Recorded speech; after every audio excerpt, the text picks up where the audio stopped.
Faktor pendorong munculnya organisasi pergerakan nasional. Hai kids, sudah pernah mendengar tentang organisasi pergerakan nasional?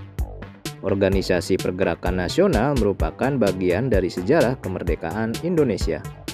Organisasi pergerakan nasional ini dipelopori oleh orang-orang terpelajar untuk melawan penjajah kolonial. Organisasi pergerakan nasional bertujuan untuk mencapai kemerdekaan. Salah satu tujuannya untuk menumbuhkan kesadaran politik serta mengusahakan hadirnya lembaga pendidikan dan sosial. Lalu, apa saja ya faktor munculnya pergerakan nasional Indonesia? Kita cari tahu yuk.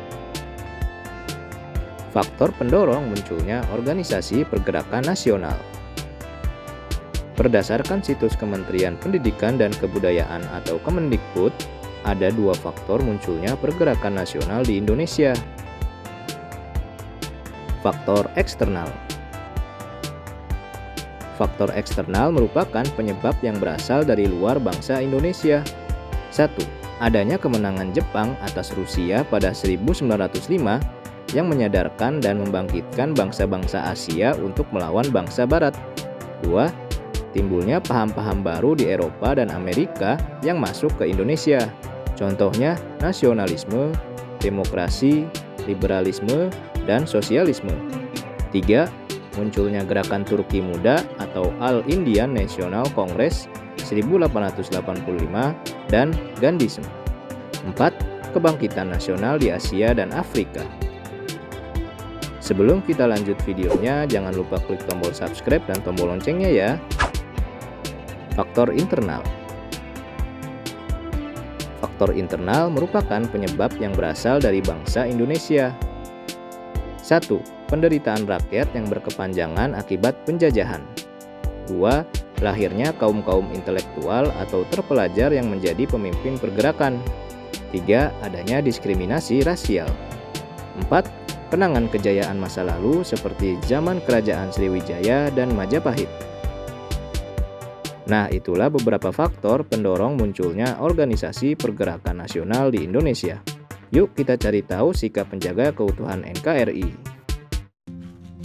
Hai kids, sebagai rakyat Indonesia kita harus ikut menjaga keutuhan Negara Kesatuan Republik Indonesia atau NKRI.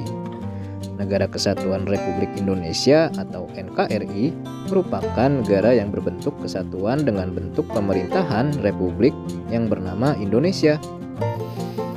Indonesia merupakan negara kesatuan sejak proklamasi kemerdekaan RI pada 17 Agustus 1945.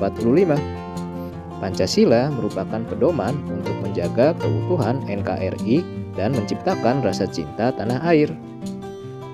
Semua warga negara Indonesia harus menjaga dan melindungi NKRI dari berbagai macam hal yang bisa mengancam keutuhannya. Bagaimana caranya? Kita cari tahu bersama yuk. Sikap penjaga keutuhan NKRI. Cinta tanah air.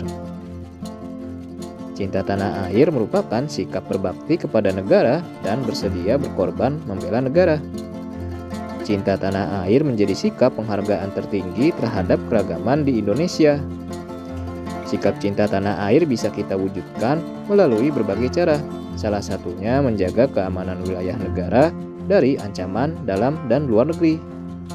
Selain itu, kita bisa menjaga kelestarian lingkungan dan mencegah terjadinya pencemaran lingkungan.